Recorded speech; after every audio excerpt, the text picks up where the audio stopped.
Okay, Katie, do you know what has been the biggest eye-opener for me thus far in 2025? What has been the biggest eye-opener for you thus far in 2025?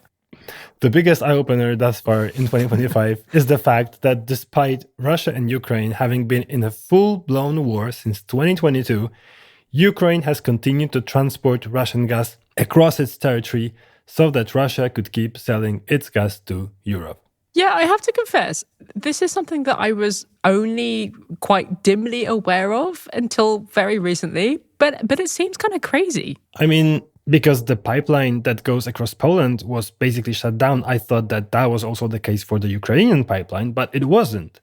So this pipeline was in operation for more than 50 years, and throughout this time, it helped pump billions of cubic meters of so-called cheap Russian gas into Europe, helping economies of countries such as Germany, Italy, Austria, or France grow exponentially. Very convenient for everyone. But how come this carried on even after Russia's full-scale invasion of Ukraine in 2022? Basically, it turns out that it was a contract that dated from before 2022, and simply everyone made money out of it. So we just carried on with the situation, even though it's completely weird. Also, some European recipients of this gas put a lot of pressure on Ukraine to continue the deal, to prolong their time to look for other gas sources. Okay, makes sense, I guess. Yeah, however, the deal expired on January 1st, and Ukraine cut off the pipeline, saying it couldn't carry on taking this blood money for transporting Russian gas while Moscow is continuing to kill its people. That also makes sense. Some European leaders, though, I think you'll easily guess which ones, decided to make a huge fuss about it. But is it really such a big deal? And what does it mean for Europe's energy security? Who's affected? How well is Europe doing in actually freeing itself from its dependency on Russian energy? We had the privilege of asking all these questions to Dr. Szymon Kardaś. We did. Shimon is a senior policy fellow at the European Council on Foreign Relations. He's also an assistant professor at the University of Warsaw.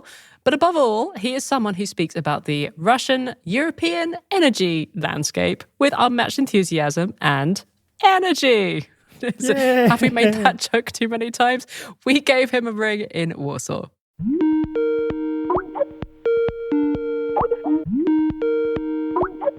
Shimon, thank you so much for joining us. Thank you. Thank you for the invitation. It's a pleasure. Let's start from the hysterical reactions to this pipeline closing from some of Europe's leaders, namely people like Slovakia's president Robert Fico, Hungary's leader Viktor Orban, or Austrian right-wing politicians who are most probably coming into power soon. Were they really that unprepared for this? First of all, the termination of the transit deal was expected. I mean, the position of Kiev was quite clear in 2024 that they are not interested in extending the deal with Russia. So EU member states, especially those that were still importing Russia's natural gas through Ukraine, had a pretty large amount of time, to prepare for this moment. And actually, they were doing preparations. Slovakia concluded deals related to natural gas import with Polish company Orlen, with many Western energy companies like BP. The same when it comes to Austria. In December 2023, the level of dependence on Russia's natural gas in Austria was actually extremely high. 98%. This was the level of dependence. Wow. And they were also preparing for it. They were fueling the gas storages. They even terminated the contract with Gazprom when it comes to natural gas import. And when the 1st of January 2025 came, actually, we did not observe any problems in terms of the security of supply of natural gas to countries like Slovakia and Austria. They managed quite smoothly to turn into alternative sources, and there were no disruptions and no crisis on the EU side. And Hungary, this is the most funny, actually, case, because Hungary is not getting Russia's natural gas through Ukraine anymore.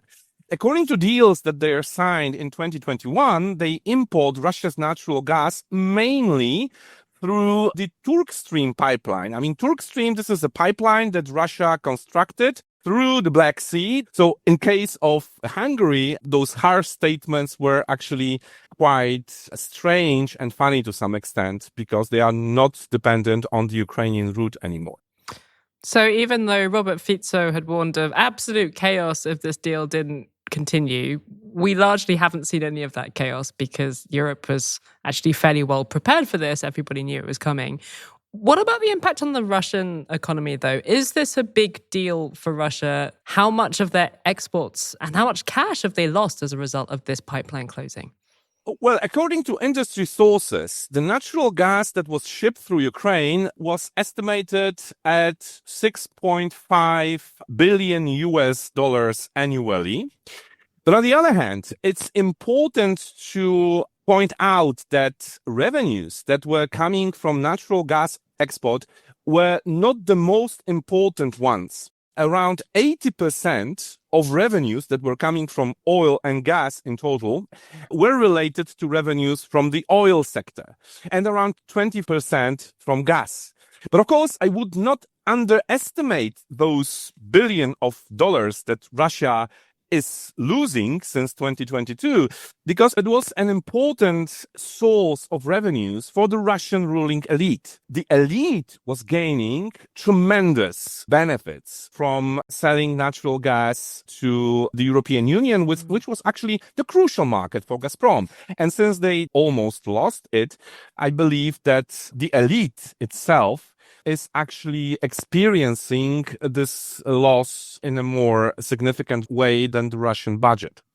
So, somehow I'm not so worried about Russian oligarchs. I think they'll be fine.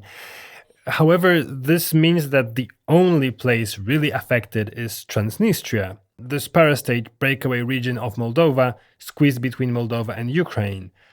Their economy, as well as the entire energy sector, was almost entirely dependent on Russian gas imports, which they were getting for free, by the way. We've seen reports on this region being hit by a massive crisis. The industry came to a halt. There's very little gas to keep Transnistrian houses warm or even cook meals. Plus, this means that Moldova had to look for electricity elsewhere, as previously 80% of it was coming from a gas power plant in Transnistria. What's going on down there? Transnistria was affected in the most significant way. And actually, this is a problem for Russia, because it's now Russia that needs to decide whether they want to keep this crisis situation evolving in Transnistria or provide some support for this region. And actually, they have alternative routes that they can use if they want to supply Transnistria with natural gas after the termination of the deal with Ukraine. And is there any sign on how Russia is thinking about this, which direction they might go on? I mean, in the meantime, people in this region are freezing. It's a terrible situation. Mm-hmm. Well, basically, Russia has two options. One option is to keep things as they are right now, to put more pressure on the government in Moldova or maybe the EU, to put pressure on Ukraine and maybe at the end of the day, force Ukraine to conclude some kind of a new transit deal through the Ukrainian territory, or simply play on the evolving crisis situation that would lead to some political problems in Moldova itself. And since we are ahead of parliamentary elections in Moldova, if this economic situation in Moldova is getting worse, that might play in favor of Russia, which is clearly interested in actually having some internal turbulence in Moldova ahead of the elections, expecting that maybe some pro-Russian forces will come back to power and it will change the situation in Moldova, which Russia is clearly interested in. And the second option is that, well, Russia agrees to supply the natural gas to Transnistria using the alternative route. And this alternative route is Turk Stream. The gas is there, the electricity is produced, but maybe not at the volumes that would allow Moldova to restore the mechanism that was enforced previously, which might create, again, some tensions inside because Moldova would still be forced to buy electricity from the EU, which is more expensive and stuff like that. This is a big question, which scenario Russia might be interested in implementing, but we can always bet that they will use the worst scenario for us. And well, the challenge for us is to respond in a way that would neutralize their calculations. Moving on from Moldova, something I've always wanted to ask you, given that Europe has made incredible strides in freeing itself from gas dependency since 2022, Do we still import Russian natural gas on a significant scale? I know there are exceptions like Hungary and Slovakia, but overall, are we on the path to becoming entirely independent from Russian gas?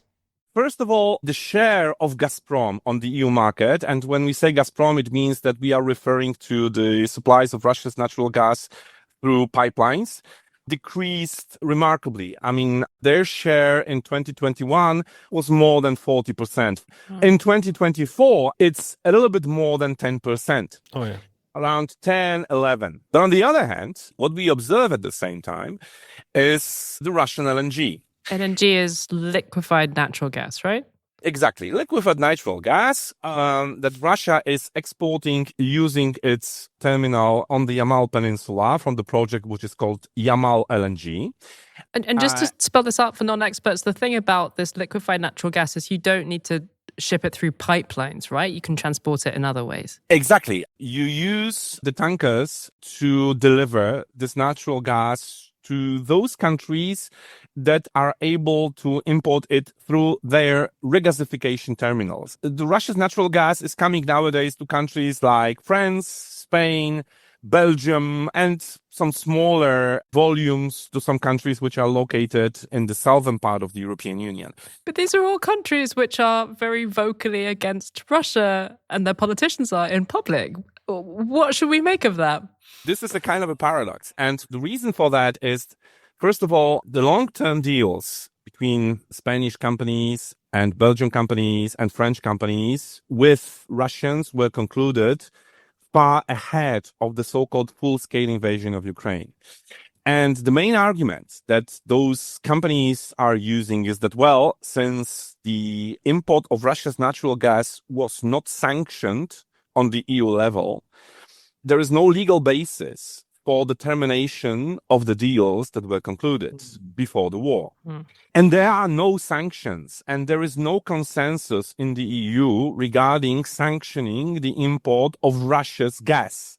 There is Russian LNG that is still coming. And actually, if we look at the preliminary data that we have for 2024, if we compare the situation in 2024 with the volumes that were coming in 2021, there is an increase. And the share of Russian LNG in EU's gas import in total increased from 3.7% in 2021 to almost 8% in 2024. No. And there was also an increase in terms of volumes. And this is something that we should tackle on the EU level.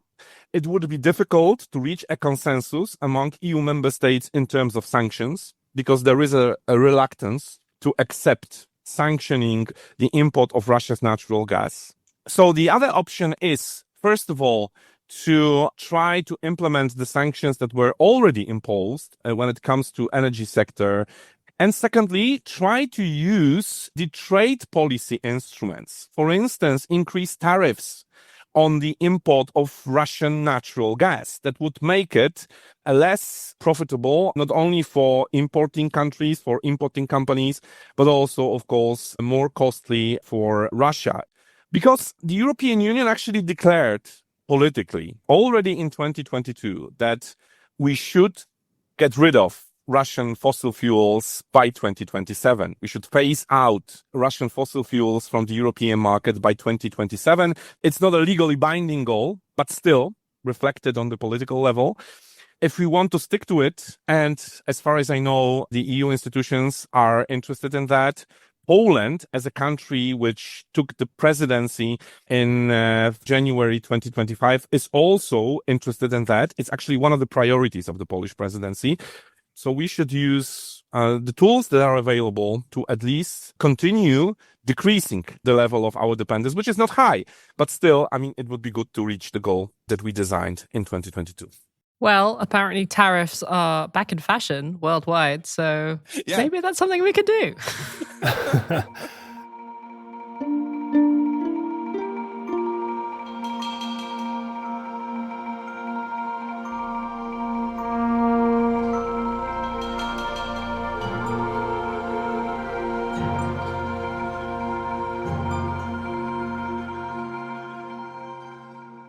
So, turns out this whole narrative of Europe doing a great job of weaning itself off Russian fossil fuels, like it's true to some extent, but maybe it isn't going quite as well as we thought. And that's pretty awkward. Yeah, it feels very awkward. And I feel like this transition involves much more difficult compromises than I had thought. Something that made me a bit happier is that after the interview, I had the impression that we're not doing great on the front of trying to limit oil import from Russia, but actually this has been dropping pretty rapidly. So maybe it's a longer process than we would wish for, but I guess we are maybe heading in the right direction. I hope. As always with Europe, it's complicated.